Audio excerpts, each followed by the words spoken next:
I think I fixed my inverter problem. You want to see what I did? Let's go check it out.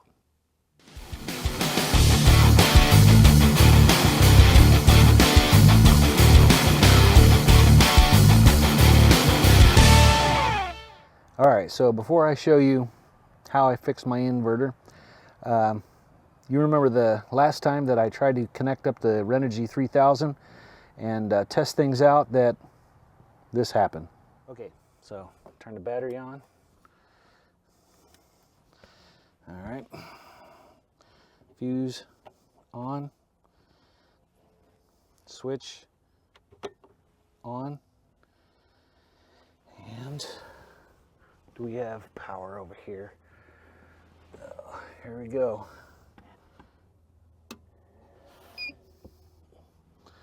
Sweet. And we have one green light. So I guess now there's a little on and off switch.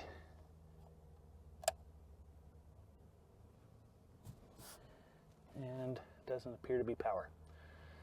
Let's find out what's wrong here.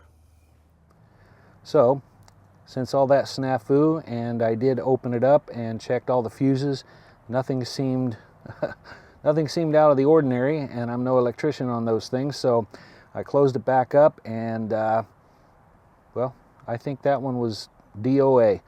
So it's useless, worthless, garbage, trash, and good for nothing but to put in a landfill. So what did I do? I'll show you.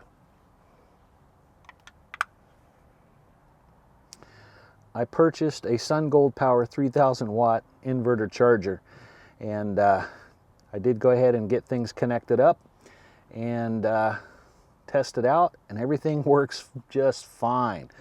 And yeah, so I'm actually liking this thing, and I'll show you here in a minute. We'll do a little test and show you how it works, and we're not going to go into all the details about this thing.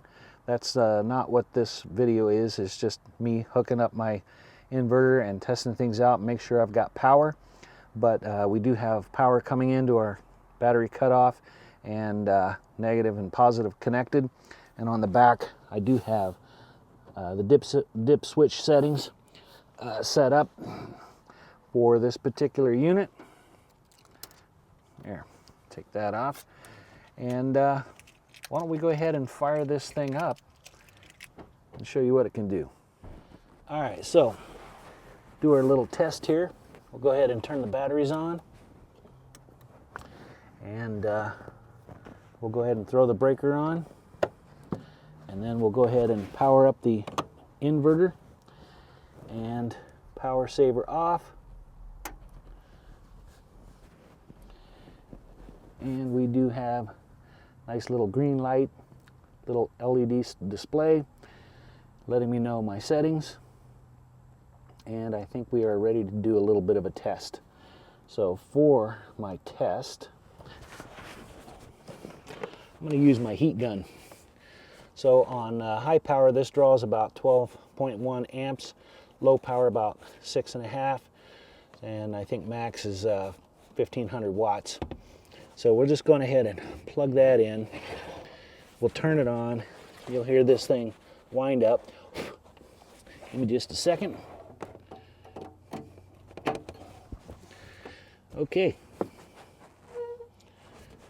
And we are ready.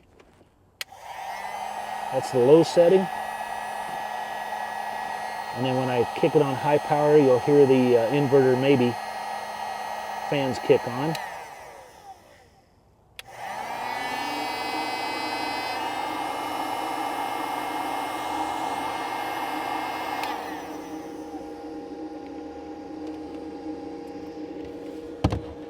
Right on. Now that is how the inverter is supposed to work. All right, so I'm pretty happy with this unit, and it is a charger as well, but I don't have a breaker box set up to run my wiring to the charger. That will probably happen in the future, because I think I will use that as a charger. I wasn't sure if I was going to, but after a little bit of research, I think that might be the ticket. In the meantime, to charge these big batteries, I've got another little unit that I purchased from Big Battery. Let me dig that out and show it to you. All right, so I did purchase their 20 amp charger for their batteries, and it is a very small unit and very capable. So we'll set that aside. All right, so has the power cable that we would connect to our shore power, and it also has Anderson connections that I can run Anderson connectors from the battery parallel bus bar that I have connected to the batteries, and we can run that over, and I can plug and unplug this whenever I need to charge the batteries. So I think that's going to work temporarily until we do get the charger from the inverter connected and be able to power up those batteries. So that's the cute looking little charger. Like I said, it's a 20 amp charger, so it's not boosting a lot of power in there, but it will do the job. Let's go out and take a look at what else we have to do. All right, so I think what's on my agenda today is I do have the remote switch for the inverter, and we're going to replace the Renegy one with this one, run our cabling, and also I think we're going to attempt to connect the shunt, and we'll set that up here on this ledge, get things connected to that, power everything on, and see how that works. Also, I do have another 12 volt fuse box that I'll be placing here on the back wall and relocate some of my wirings, and I do have one more battery shutoff that I'm going to use for that fuse block, and one other thing that we'll have to talk about. So in the last video I showed you that I made a switch plate that we were going to install right here on front of the kitchen cabinet, about right here. But after checking things out, figuring out where I want to run the wiring, I decided I am not going to do that. What I am going to do is I'm going to utilize this opening here, and I have some trim that I ordered that should be here soon that will cut to fit, and then this top section here will be a plate that fastens onto that trim, and that is where I am going to put my 110 outlets and my switches, I believe. And down here on the bottom will probably come up, I don't know, 13-14 inches or so, and I'm just going to make a big drawer, because I have some items that are going to require a little bit more space than what I have here, and that is where I'm going to install some switches. I might install the water pump switch here.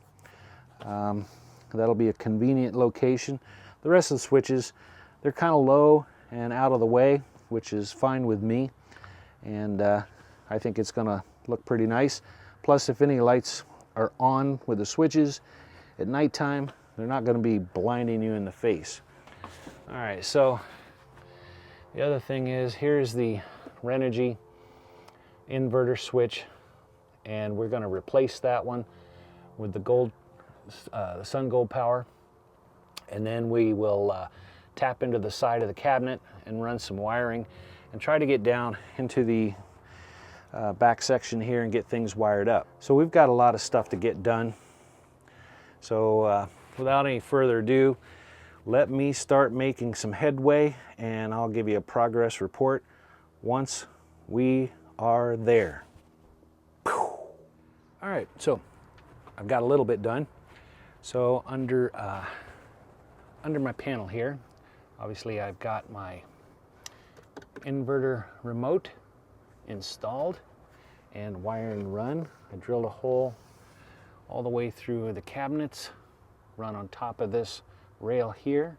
I will put wire loom and then some wire clamps on that, run out the back and down the inside of the pillar so you won't see those wires. We'll take a look at that here in a second. And then I'm getting ready to reinstall the bottom panel. So I've got my wires all prepped, and I am using the Wago lever locks and give those a try. I think those are going to work pretty cool.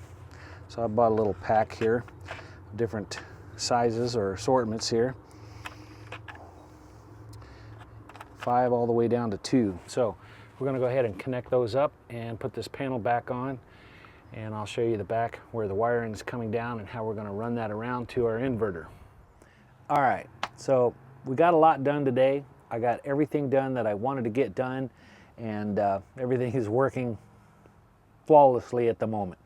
So let me turn you around, show you some of the things I did and how I set it up. See what you think. All right, so the first thing I did is remove the old Renegy remote and install the SunGold Power remote, and it works pretty decent. So right now the inverter is sitting back here idle, and we'll go ahead and power this on. So if I hit the switch, we have a green light and we are good to go. And we have a green light on the inverter, so it's lit up. And once I get a panel crossed here and have the outlets, we'll be plugging those in GFCI, and we'll have power, AC power. So that was the first thing I did, and I ran the wiring. I drilled a 5/8 hole and run my wire loom all the way across throughout the whole cabinet. And then we'll go on the outside and show you the wire run that I did there and what the battery setup looks like. And I think the other thing that I did is I did install the shunt, and everything's working pretty decent. So here in a minute we'll talk about how I set this up to give you the display that you want to see for your battery. And yeah, all right, enough chitter chatter. Let's take a look and see what we got done. All right, so for this last cabinet, I ran that wiring through, drilled a hole through the side of the box, came up here and through the top of the pillar, ran my wiring down, and I came out about right here. And then I've got a wire loom under here. You can't see that, and everything's hidden. And it came straight across for the remote and the shunt. So let me turn on some light here. Good deal. All right, so I ran the remote down, tied that in. We'll have to clean this up here once we get some more stuff done. Installed the shunt, and negative from the battery goes on to one side, and then negative for the power goes on to the other side into my bus bars.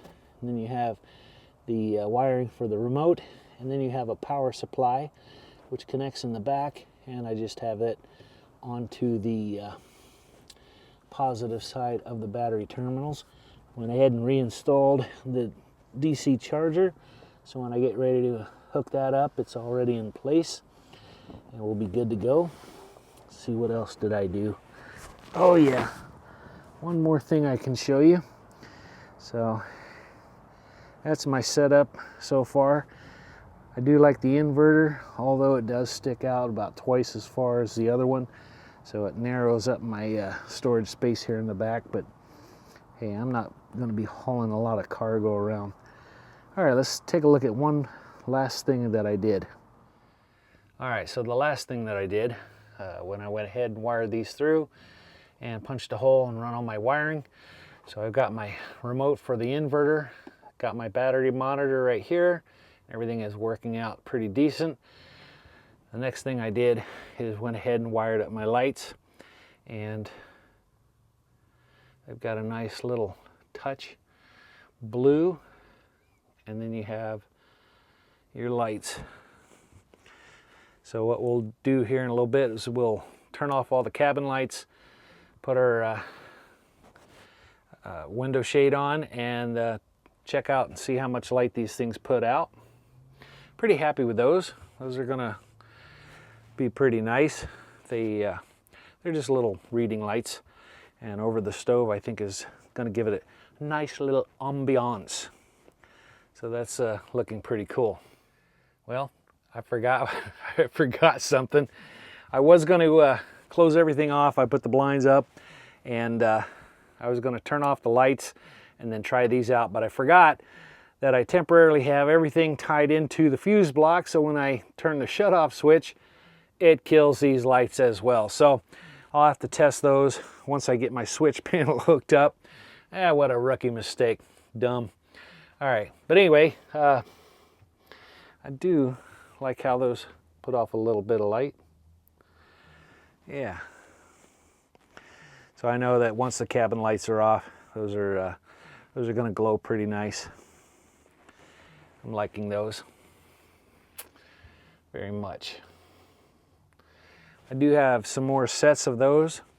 I'll be putting 2 on this side and 2 on this side above the bed, and that should look pretty decent.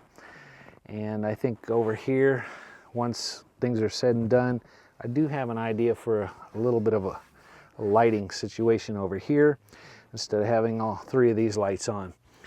All right, so battery monitor. So it's pretty simple to set up. Once you connect your power, everything reads 0, and until you press and hold the OK button, you'll enter the screen for your capacity. So each one of my batteries are 228 amp hours, and since I've got them in parallel, that doubles my amp hours, so 456. You would press and hold the OK, and then use your up and down arrows to adjust your numbers. So if I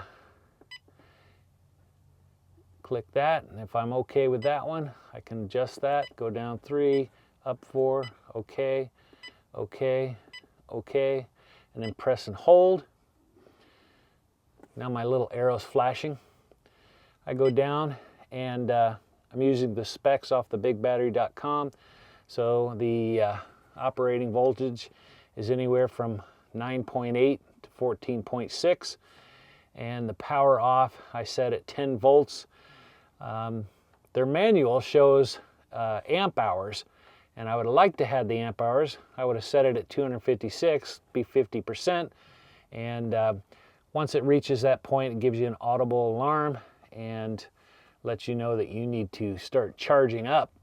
And once you're all satisfied with that, you go down and make all your settings. Just press the back arrow button, and now you're set here. So once you come back, if your batteries are at 0%, if they're dead, what you want to do is press and hold the down button, and it'll show a 0%. If your batteries are fully charged, then you're going to press and hold the up arrow, and it resets it to 100%. Now my batteries are probably, at the time, probably about 98% charged. So once I charge this up, I'm going to have to come back and press and hold this to make it 100% again, because I want to make sure that it is displaying what I want it to read. And right now, with all the lights on, 2, 4, 6, 8, I got 10 puck lights on. I'm only pulling 2.6 amps, 34.3 watts. If I kick on the inverter, that inverter, just sitting idle, pulls another 40 some odd watts on that. And you can see the amperage going up. So it's pulling about 5.7 on the batteries. We're still at 100%. So I'm liking the display. It's easy to look at, lets you know what kind of charge you got left, and yeah, and very easy to set up. All right, so that's going to do it for today. I did get everything that I wanted to get done, and everything works, like I said, works perfectly. So I'm pretty pleased with that and very happy. So once I get the trim for here on the front where I can get my switch panels connected, then I'll run some wiring for that and be able to put in another fuse block. The back will be isolated just for the fans and some reading lights and that kind of thing. And the front one will be for a refrigerator and the light switches for the overheads and under the cabinets. So we're getting there. And then once all that's complete, make my drawer down here. I'm satisfied with that. I got to make a door here. I still don't know what I'm going to do with this tank, but our next task after all that is finished and the wiring is complete is to work on the plumbing, and I think that should go fairly quickly. Of course, everything that you say is going to take an hour is going to take you 3. So, such is the building. All right, so thank you for sticking it out, watching the videos. Appreciate the comments and the suggestions and all the tips. You guys help me out quite a bit when I get in a little bit of a pickle. So I want to say thank you for that. And just like always, until next time, stay tuned.